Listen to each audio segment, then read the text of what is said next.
Hello and welcome. This is Jennifer Laszlo Mizrahi, president of RespectAbility, a nonprofit organization fighting stigmas and expanding opportunities for people with disabilities. I am so delighted that you have decided to join us today to hear about Los Angeles, stigma, and jobs for people with disabilities. We're really going to be talking about Hollywood and the impact that it has on employment and health and other outcomes for people with disabilities, not only in California, but frankly around the world. Who has a disability? Frankly, 1 out of every 5 of us has a disability. Whether it's physical or whether it's something you can see or you don't see, it is very, very common. Disabilities can be temporary, they can be invisible or visible, and they can happen to anyone regardless of their race, their gender, their sexual orientation, their background. No matter what it is the one minority group that anybody can join at any time due to accident, illness, or aging. Now let's take a little zoom in on what's happening in Los Angeles. What we see in Los Angeles is that 62% of the people who are working age have a job. However, when you look at the breakdown comparing people with disabilities compared to people without disabilities, you see that gap is enormous. Fully 70% of people without disabilities have a job, but only approximately 1 out of every 3 people who are working age with a disability in Los Angeles have a job. That makes California is only 34th in the country in terms of jobs for people with disabilities.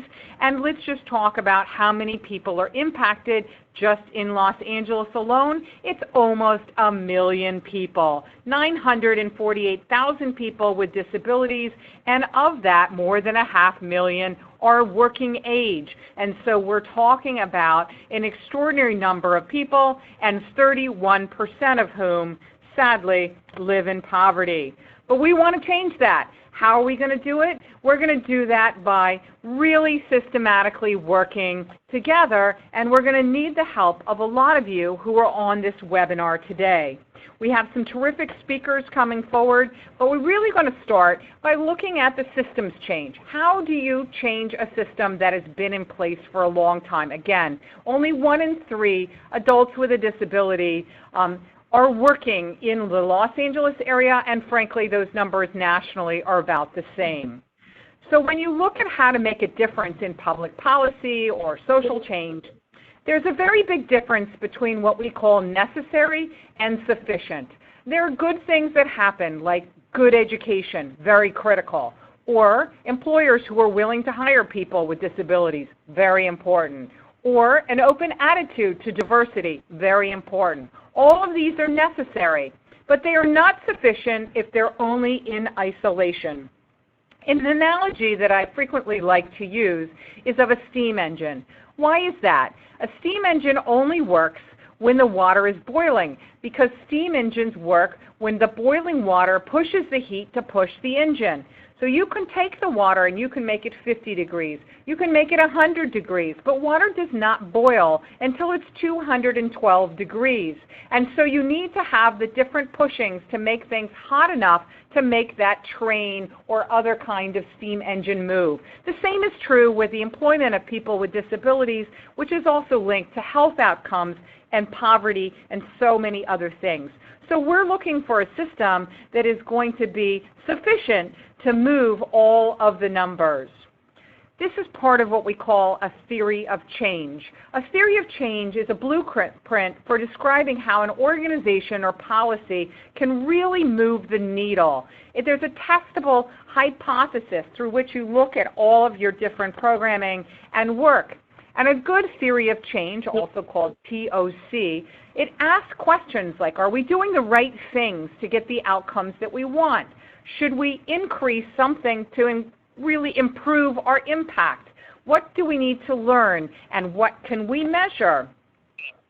Our theory of change really focuses tremendously around the stigma that people with disabilities have in terms of their capacity. I think most of us on this call, if not all of us, know that people with disabilities are often seen and valued based on the things they can't do rather than the things they can. And a big part of that is because people are not seeing the success of people with disabilities in so very many attributes. For example, when we look at the portrayal of people with disability in scripted television, GLAAD, a tremendous organization which tracks minority representation in television, points out that fewer than 2% of the characters that we see on television are people with disabilities. Indeed, there's only 15 characters in the more than 400 shows currently on television that have disabilities. And in fact, 95% of those characters with disabilities are played by able-bodied actors, or non-disabled actors, others call it. But it's very, very problematic that actors with disabilities are not getting jobs for these roles. And almost all of these portrayals, frankly, are white, despite the fact that disability impacts every ethnic and every other kind of group. And if you look at who is employed in cultural institutions, New York City just did a major study on this and saw that less than 1% of those people employed in cultural institutions in New York City, which is very similar to Los Angeles as being a hub of culture, are people with disabilities. So we really want to change this paradigm, and we're looking for partners who will contribute with ideas and with time to help move this agenda forward. Here you see some links to some op-eds we've done on these issues around the country, around employment for people with disabilities, and putting things out in the media is always important. And you'll see there's a lot of links in this presentation, so at your own leisure you can go back and look at these. One common goal, of course, is employment. This is a terrific book on high school transition that works. That we recommend. There's so many good ideas out there. There are many webinars that we've done on this topic that are free on our website. But we really want to look at the roles that people are getting in Hollywood. So if, for example, there are more characters in scripted television about people with disabilities, what kinds of roles would we want them to play? So for example, we see at the UCLA Medical Center and at the Kaiser Health facilities in Los Angeles, we see some terrific project search programs where people with developmental disabilities are doing a terrific job in the healthcare industries. This is an industry where there's a huge demand for labor and where people with disabilities can be great talent. So we'd love to see shows like House or Grey's Anatomy or ER or Chicago Med show that when they have a medical scene in a hospital, we'd like them to see people with developmental disabilities, for example, working in those hospitals and doing a great job. Likewise, we'd like to see people in elder care in different shows, whether it's Everyone Loves Raymond or The Nanny or Raising Hope and others. There are many, many shows that show elder care, and we'd love to see people with disabilities working in that profession. Same with tourism, food service, accommodation, so many different kinds of roles. They don't have to be people with a huge starring role. It could be just somebody in the background that is, without even any words, just to show and demonstrate people with disabilities successfully working. Also in government, frequently people with disabilities are working in government, and governments do have affirmative action for hiring people with disabilities. We'd like to see that in all the shows that are featured in government, whether it's West Wing or Parks and Rec or Designated Survivor or Veep or Scandal or Homeland. There's a lot of different shows that could have people with disabilities in it. And additionally, STEM, for people with high-functioning autism, for example, and many other disabilities, whether you see it in Silicon Valley, Magic School Bus, Numbers, Big Bang Theory, there's a lot of additional possibilities in STEM as well.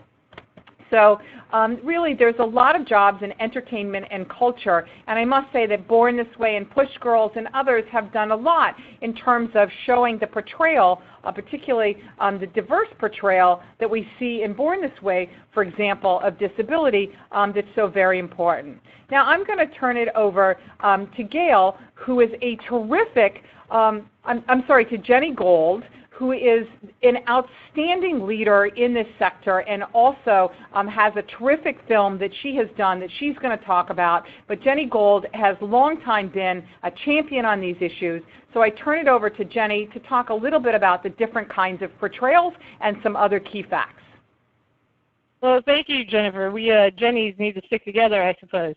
But to give you a little bit of info about myself, I am a DGA director member. I went to film school, early realized that my path for employment wasn't going to be the same as my peers, who would often come to Hollywood and start off as a PA, which is generally sweeping up or running errands or doing whatever they had to do. But I needed to find a different path because that was more of a physical job, and I use a wheelchair and have since I was in the 2nd grade due to muscular dystrophy. So even though I drove a van and used a power wheelchair, I needed to find a different way of entering the film business. So I became a writer and an editor and ultimately pursued my goal of directing films, and primarily narrative films. The first film was a film with an actress who herself had a disability named Chris Templeton. She was on Young and the Restless for many years, and then started my film, which was an action film with a character with a disability, which is something unheard of. I tend to lean towards things that are new. But it was a challenge finding that actress, finding someone who really had a disability. And if I hadn't had the desire to do that, I don't think it would have been thought out and done. But I found the Media Access Office in California and pursued it that way. Since then, a friend recommended that, they wanted to do a documentary on me, and I said, no, I haven't done anything. There's nothing to talk about. But if you want to do it on disability in media, and right then I came up with the idea of Cinema-ability, which is a feature-length documentary about the history of disability portrayals in media from the silent era to today. And it has vivid, film clips from our most beloved motion pictures and television programs, starting even with Thomas Edison's 1898 first short called The Fake Beggar. And in that film, they basically started tropes that have continued to persist to today. The Fake Beggar is about a person faking a disability and being basically a scammer. What I found when I started the documentary was, first, Hollywood was very receptive, and I got huge names like Ben Affleck and Jamie Foxx and Gina Davis and Helen Hunt and Marlee Matlin and Danny Woodburn, tons of folks to participate and be very open and honest about the subject, about disability in the media. But my theory, or my thesis rather, was upset because I thought, surely from the Fake Beggar in 1898 to today, we would find that as society has evolved, so has our media and our depictions of people with disabilities. That certainly wouldn't still be, backwards and using stereotypes that we all want to kill ourselves. And yet, in 2016, well, first, $1 Million Baby came out, and then again in 2016, Me Before You, which are horrible portrayals of people with disabilities just wanting to end their lives. And I was in the middle of making the film when $1 Million Baby came out and pretty much destroyed the thesis because, they portray a woman who is a fighter and against all odds, against poverty, against, education, and yet she becomes this fighter, but the minute she becomes disabled, all else is gone. She's no longer of any value. So this was pretty shattering to our thesis, but it gave me a second mission in that the film had to go beyond just being a film, and it had a mission of its own, which is why we started a couple of things. One, recently, actually this year, the Cinema-ability Foundation, which is a 501c3 to continue work to help elucidate people's understanding of disability through media, but also help people with employment, because when the documentary, as you know, documentaries often take a path of their own, it started understanding that it was more than just a film. It was a film that could educate people and help people with disabilities follow the American dream. The other thing we started was something called the Gold Test, which asks whether a work of fiction prominently features a disabled character whose story is not about their disability and whose character is not solely defined by the disability. Now, you try to put that to the test to different films. Even look at the Oscar winners or Oscar nominees this year, or the films that are being talked about most this year during award season, and you'll find that typically, not only are we not portrayed in a positive way, but we're not portrayed at all. I mean, there are exceptions, like the TV show Speechless or Inconceivables, Untouchables, which have come out. So there are good exceptions, but in general, I find that not only do they not pass the gold test, but they don't pass it not because of how they portray us, but that they don't portray us at all. Recently, there was the movie Hidden Figures, which is a fantastic movie about a story that none of us really, most of us didn't maybe know about the struggle of females and African American females and in the 60s at NASA, and it's a wonderful movie and very entertaining. Yet, guess what? Nobody with a disability is even in a church scene. I'm not even talking about showing someone employed, and surely they weren't people with disabilities working at NASA. There was barely women working at NASA, but maybe at the church picnic in the background we could have seen somebody. So not only did we not exist in employment, but in the movies, typically we don't exist at all, nowhere, not even a background player.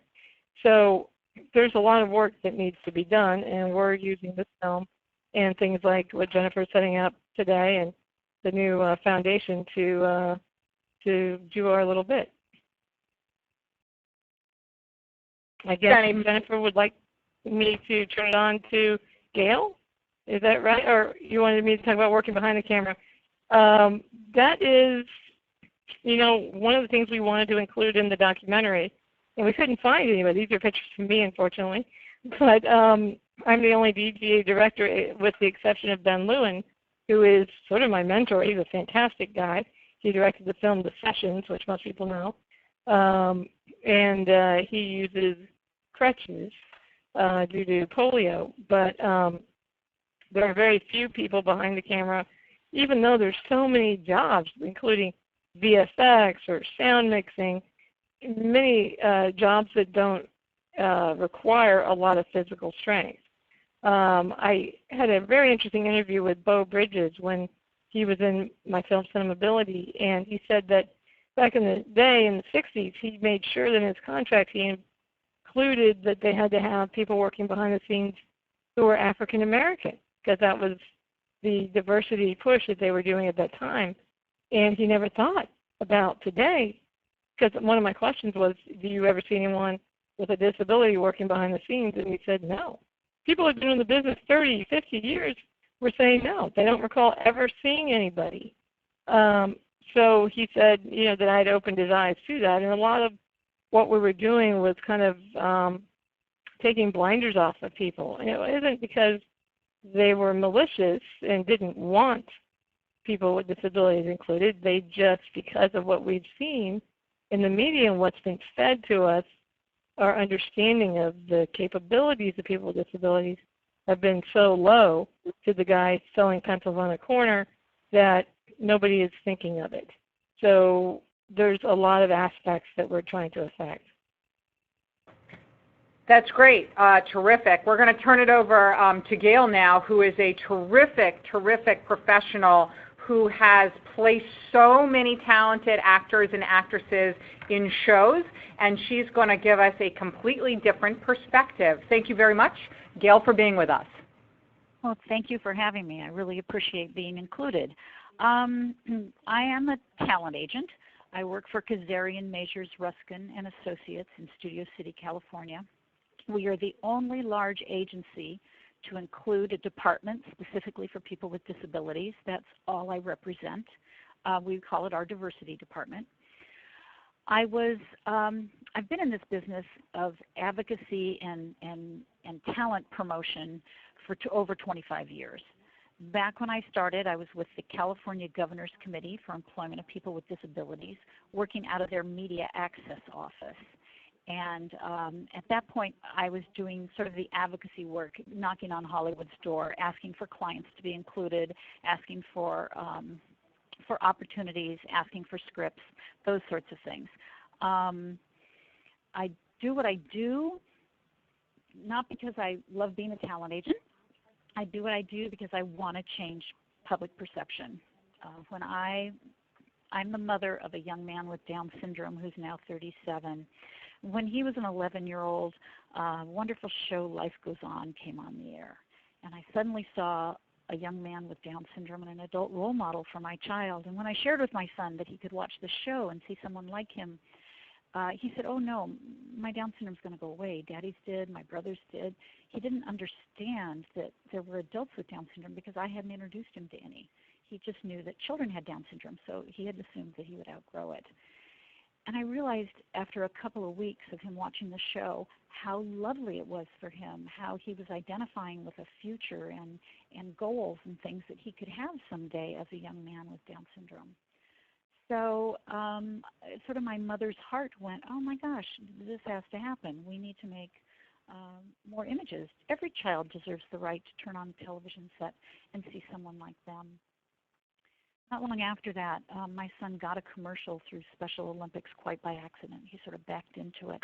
And that commercial led me to more understanding of the industry and to the Media Access Office, where I started as a volunteer, developing their children's division, because I suddenly found how wonderful the dramatic arts were for children with disabilities, how it helped them to focus, to stay in the moment, to analyze what was going on around them. Just so many life skills came for children that did acting classes who had disabilities. I just found them to grow in so many ways that would go with them in their lives, not just limited to the acting profession, but take them anywhere. So that's when I became the advocate. Through the Media Access Office, I then wrote a grant and then got picked up by the state and honored, and here I sit today, a talent agent. I've been actually working at KMR for 4 years. And what we've done in 4 years has been phenomenal. We've really been impressed with how our department has grown. It's grown because there is an understanding of people with disabilities, and there is an understanding of characters. There are role models with disabilities that fortunately get to be played every now and then. But if you recall, recently we had Stephen Hawking being played, but was he played by someone with ALS? No, he was not. Typical actors want the big roles of disability characters. They want to be able to play them. They want to be able to get that recognition. That's often the road to an Oscar and to awards, and it's a wonderful way to get it. And so often typical actors are really looking to get those. So I don't fight hard for those big roles.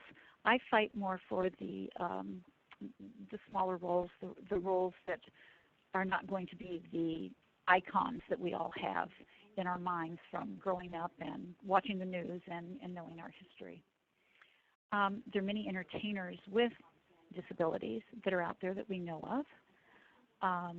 Many of them, though, we haven't necessarily met because of their disability. I mean, Michael J. Fox became a wonderful performer prior to his Parkinson's, but he's brought a lot of wonderful attention to it. Whoopi Goldberg with her dyslexia, it's not something that's really talked about. It's something that's a challenge for many actors, and I think you'll find many actors may have dyslexia and just haven't shared it. Lauren Potter with Down syndrome, who starred in Glee. She was a young woman who at 12 years old I put in my file she wanted to be an actor. She was someone I thought of all the time, and she got to do a little movie prior to Glee, and then when Glee called and said they were looking for a young woman with Down syndrome, my first fear was that they'd need a singer, and people with Down syndrome aren't always the best singers, so that concerned me. But they said, no, she just needs to jump rope not well. If she can just jump rope not well, will be great. And I said, I think we can make that happen. And so Lauren went up against 13 girls for the role of Becky Jackson and won that over. Marlee Matlin, we've seen her play so many different things. She's gone from deaf roles to roles that really didn't have to be deaf characters, and even some other disability roles that she's played. We've seen Amy Purdy do her wonderful work on Dancing with the Stars. So there's wonderful people out there that are doing the work. Danny Woodburn, a good friend of mine, who you may know Danny from the Seinfeld show. Danny is a wonderful help and support to the community. He's an advocate. He's been a great guy out there. So there are wonderful entertainers out there, but these are just the ones that we see and we know.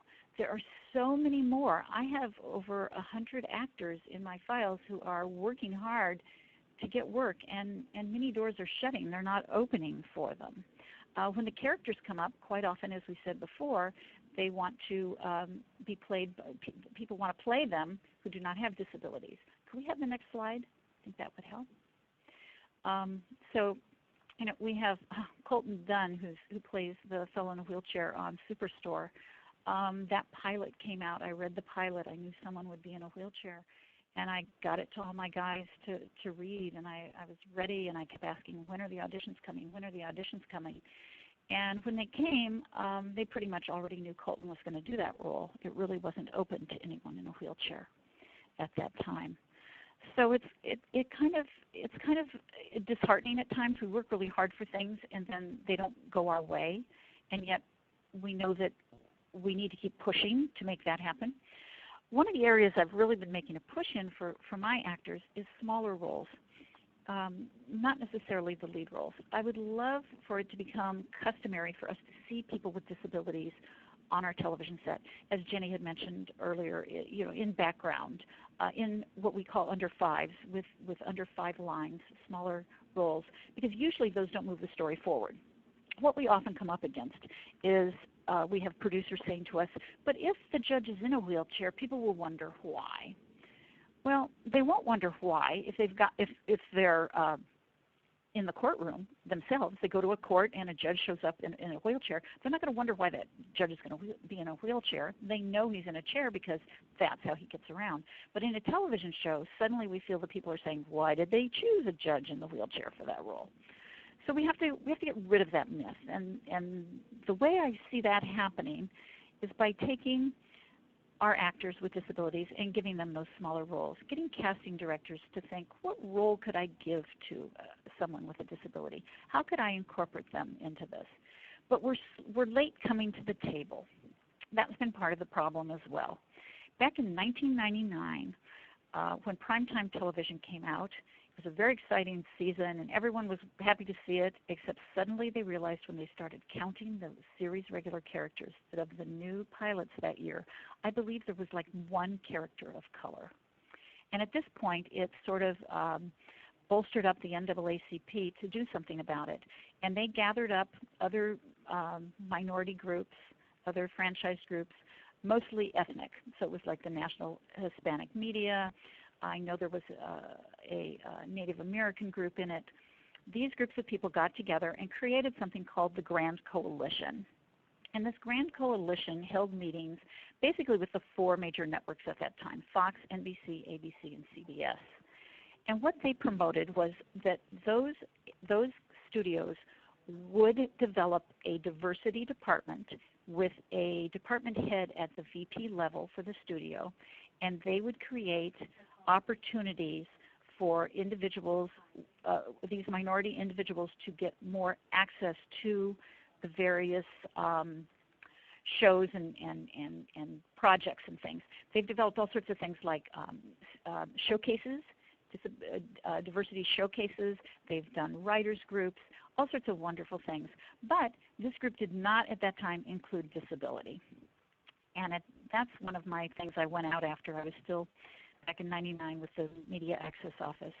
And I really went to work trying to get those doors to open up and include people with disabilities in that Grand Coalition decision that they had made.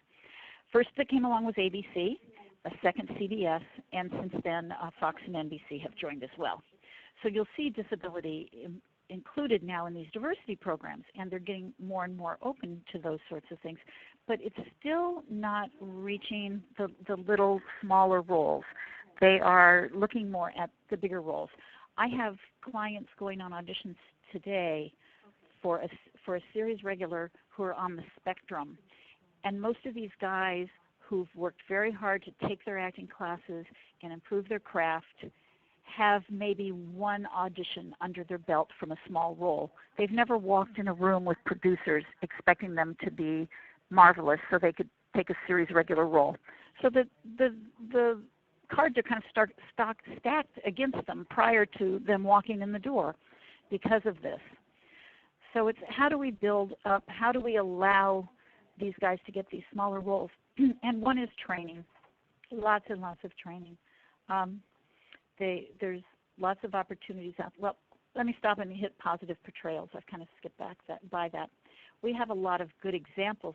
But again, look here, we're looking at some pretty major roles. I mean, the cast of Born This Way, that's who it is. It's about those guys. That's the main center.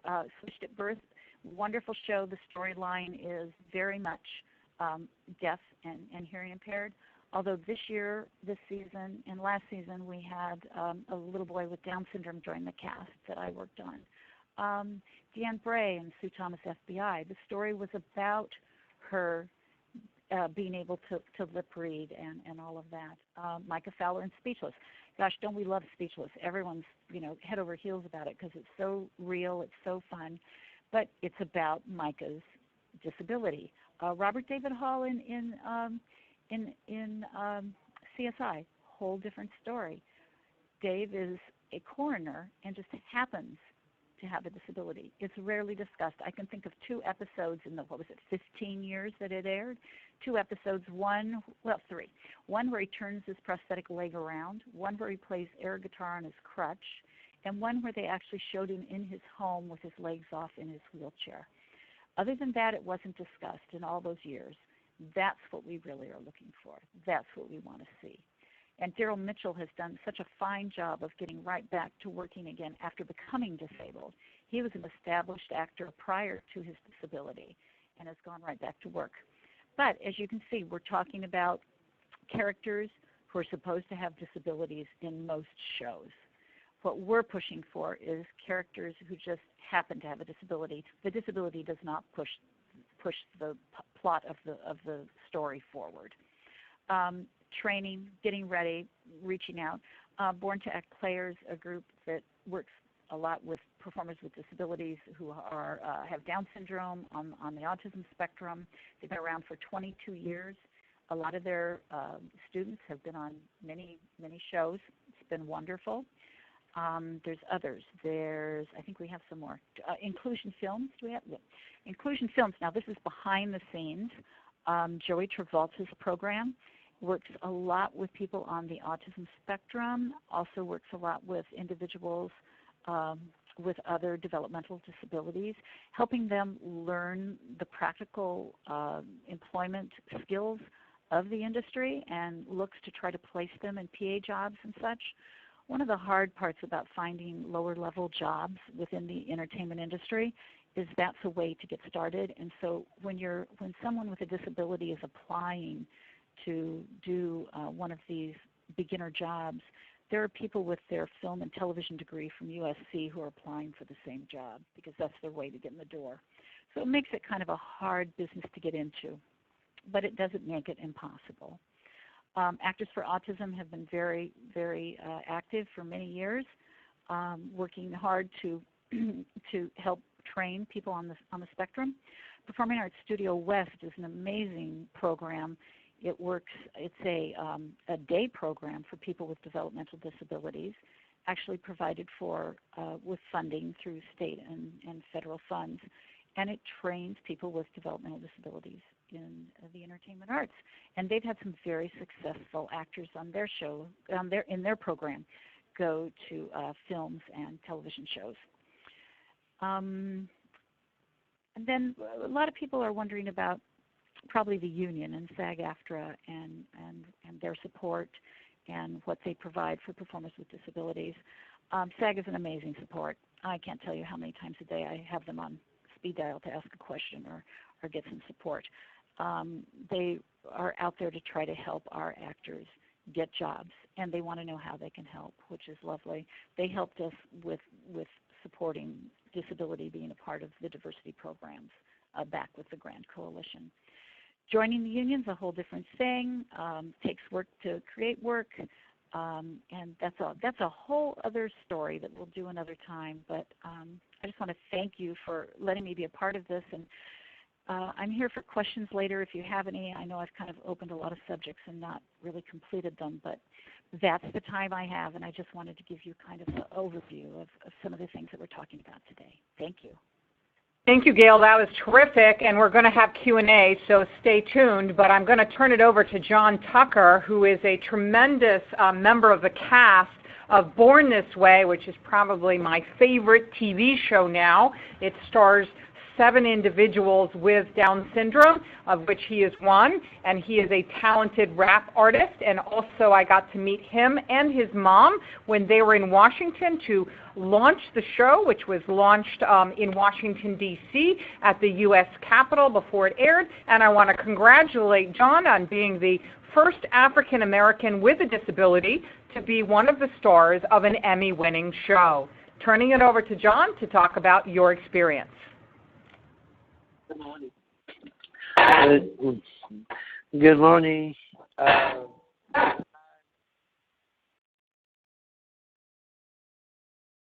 John, we're not hearing you. Sorry. Hi, my name is John Tucker. I was raised in Stockton, California with my parents and my 3 sisters. I'm 30 years old, and I'm on TV on 80, so Born This Way, and basically we are 6 friends that have Down syndrome. Being on the show, my music that I have of Shake That Booty Booty is you can buy it on johntuckermusic.com, bornthisway.com.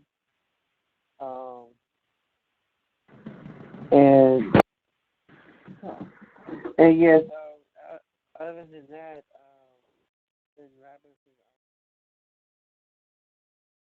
John, it's hard to hear you. Are you far away from the phone? no, I'm here.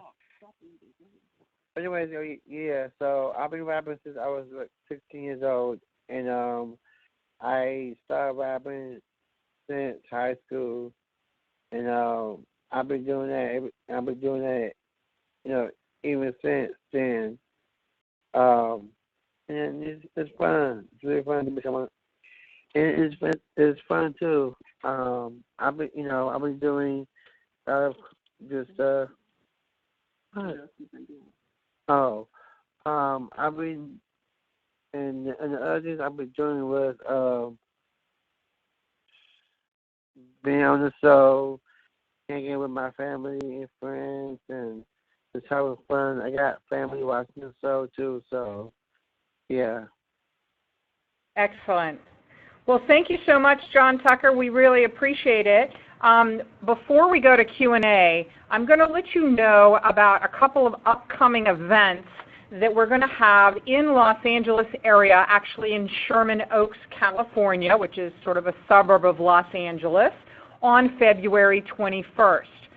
We're having a gathering hosted by the terrific Congressman Brad Sherman of aptly named Sherman Oaks, who is going to be hosting us at 2 o'clock that afternoon to talk about the entertainment industry and how to get better portrayals. It's really a brainstorming, networking session, and then immediately after that, we're going to be talking about workforce development for people with disabilities in the Los Angeles area. So if people can attend, there are links for where you can get more information and sign up for those. And we hope that the people who are on this webinar will not only come, but will share information about these 2 gatherings, which again are on the 21st of February, so that we can recruit other people who care very much about these issues.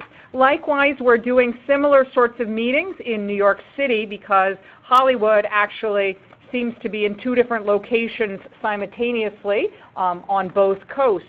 So if you're in New York and want to be involved with our efforts there, there's absolutely that opportunity as well. And I've got some resources there for you. But now, operator, we'd like to be able for the participants in the webinar to ask questions of Jenni Gold and of Gail and of John Tucker, and we look forward to hearing your questions. So operator, if you can explain to people how they can ask their questions, that would be terrific.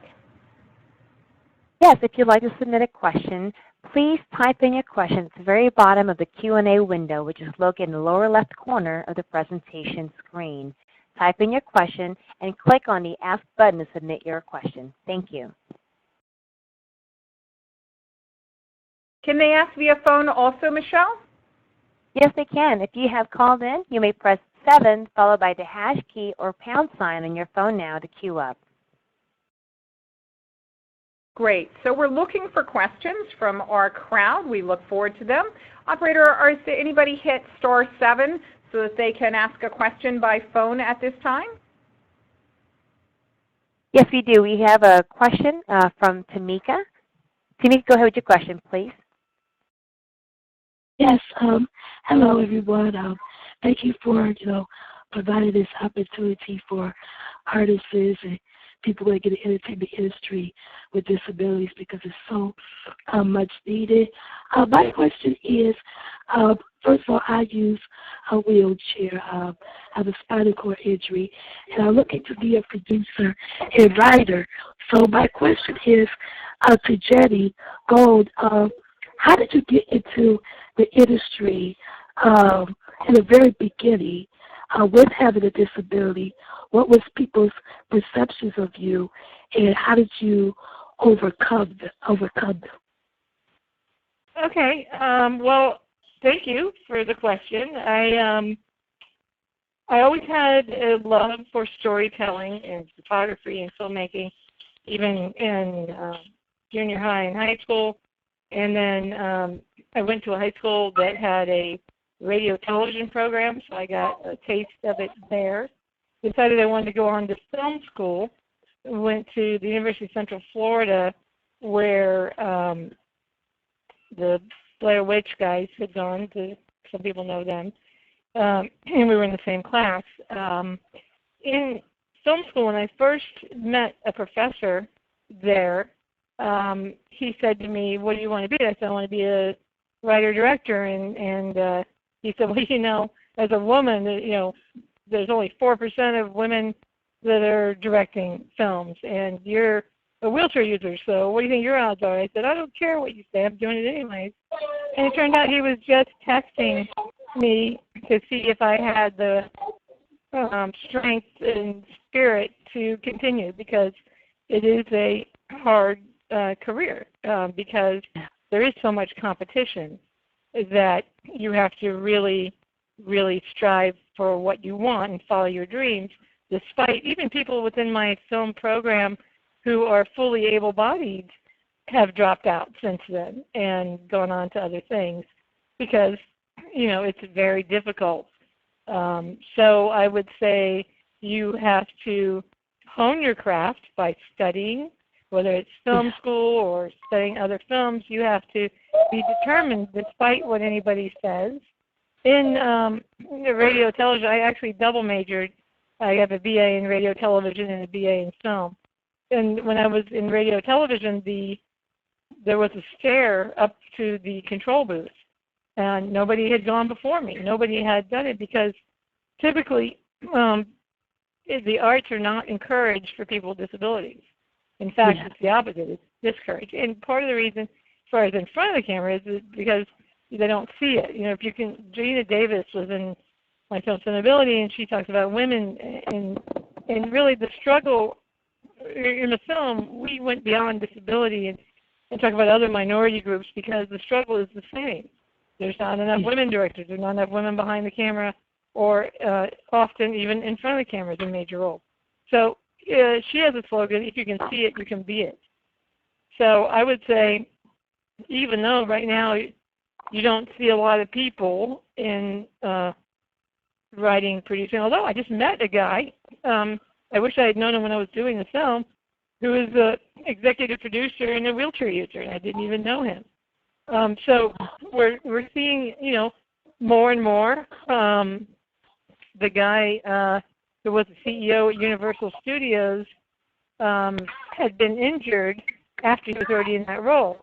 So he became disabled once he was already at a high level.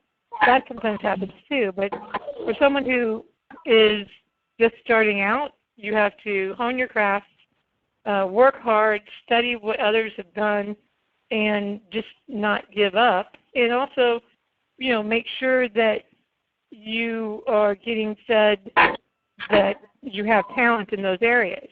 If you have talent in those areas, you will continue. And as a writer-producer, I would say start with a short. I did that. I had a number of shorts. One won a student Emmy when I was in school, and that you build upon the successes, one after another. Okay, yeah, that helps. That's understandable. Thank you. Well, thank you, and good luck. Keep on going. Okay. Good. I've got a question here from Mary, and Mary asks, my daughter has been attending inclusion practical film workshops, Joey Travolta's program, for almost 2 years. She's greatly talented in camera and sound. She's ready to pursue jobs as a grip or PA. Do you have any recommendations for her to actively pursue behind the camera work or any other internships? She's even willing to relocate and would love summer interns with a larger film production. Thank you. Well, that's one of the things that the foundation that we're starting is going to be working towards, because currently there isn't programs, or unless you find an individual that is doing a film that is open for that. She lived in Los Angeles, or Joey's class is in Bakersfield, I think, or LA. If she's in California, she doesn't need to relocate, because California is probably, the most rich with opportunities. But it's just about pounding and getting a resume, which you can always start at one of the film schools. Film students have sets. They're filming shorts. So get on there and start working on there and build your resume up. And typically in production, in those kind of roles, grip and lighting things, it's about who you meet, and one job begets another. It's kind of a networking situation. I suggest, this is Jennifer, that she come and that the family come to our events on the 21st of February, because that'll be a good networking opportunity. Delbert Wetter writes, I found the push to cast more PWDs in small roles, crowd scenes, background roles fascinating. Many of the high-profile, non-disabled performers out there today started in those smaller roles. If PWDs are frozen out of those roles, then one of the key portrayals is to enter the industry or closed off to them. Another key portal is PA work, which can be quite difficult for a PWD to get, as the perception is that it requires high mobility, communications, adaptability to high variety of roles and tasks, like getting coffee or helping the crew or chauffeuring or delivering. However, in reality, there are many roles and tasks easily performed by a PA, and if you have a team of PAs, it can simply be a delegation of tasks. There are quite a few customary portals to join this industry for that one reason or another are actually serving as barriers to entry for PWDs. My question is, if the best solution is to work on tearing down those barriers or finding alternative routes. John or Gail or Jenny, which one of you would like to take this? Jenny, why don't you go? I think this is something you have answers for, is it? Yeah, well, I think the question is very well worded and right on the money. And whoever asked that, I need to find out who they are and get them involved in the Disability Foundation, because that's some of the things we want to do. Whereas a lot of, one of the things that the foundation is going to raise money for is to help train and have programs that give access to jobs behind the camera. But you're right, there are, avenues that can be pursued, but more that need to be created. And really, as a producer, you know, I don't, as most people with disabilities, I assume, you don't think of yourself as a person with disability. You think of yourself as whatever job you're doing at that moment. So when I'm a producer, I understand how a producer is thinking. They're thinking time equals money, and they're afraid of anything that would cause a delay in time. So you want the PAs that are not, you know, that are going to be working fast, that have cars. You know, there's a lot of things when you're hiring that you're looking for. But you're right. When I was an intern, I answered the phone for a busy production company. Accidentally hanging up on one producer, which was not the best moment of my career. But you know, these are things that entry level that, you know, need to be accessible. I think that, you know, one of the really great ways of getting experience and getting things on your resume is working on student films or low to no budget films. Yes, you're not going to make money, but it's a way to start and build a resume and get experience. And then those people will rise. I was at a seminar once with, I think it was Gail Williamson, who was saying it's not about you meeting her, that will help your career. It's about you rising with your peers. So the point is, when people go to these seminars and some big name is there, that's great, but the odds of getting hired on the next, you know, Jurassic Park is less great than the odds of working on an independent, low-budget show or a film, because they need the help. And you know, you want to be somewhere where they want you. And believe me, I've done plenty of films that had very low budgets, and you need everybody you can get. And if you're enthusiastic and hardworking, they want you. There's Jenni, some I wanted to tag on the end with, do we still have time? I want to tell a cute story about a PA. Okay, yes, but let me put in a question so that you can add that on, because Dominique, someone on the line, is asking about how somebody could get an agent. Like, what do you have to have before they get somebody like you, and how does somebody build up to that point, and then what does somebody like you do for them? So maybe you can work it in at the same time. Okay. Yeah, I'll see if I have time for that at the end. Getting an agent, it takes doing the work, and I know that sounds funny because you don't think you're going to get the work unless you have an agent, but there's a lot of ways to get the work without an agent. Take a class, do some background, meet some other people, get a little bit under your belt, because an agent's going to want to see more than I want to be an actor. You know, they want to see your body of work. Get on to things like LA Casting and apply for all the student films you can, and hope to getting some good tapes so you can take that to an agent. Get your materials in order. Write a theatrical resume, even if it's short. Have it done. Have links to your work, and have a nice headshot. Those things are important. Some of the people I start out with just snapshots as opposed to headshots, but not so much anymore because it's so competitive now. Like when Lauren did Glee many years ago, I could send them snapshots of girls with Down syndrome and say, here, you know, do you want to see these girls? And they went, oh yeah, we'll see all these girls. That's great. Well, now they can get a little pickier because so many people are starting to train. We've got all the girls from Born This Way. We've got Lauren. We've got Jamie. If I'm submitting a woman with Down syndrome for a role, there's a lot of competition now. So having a nice headshot is important. I take meetings with people, and if I feel I can help their career, and I'm certainly not going to take someone that I think I'm going to just set on the shelf. And I do start out with people quite often looking for a role that specifically is for their disability.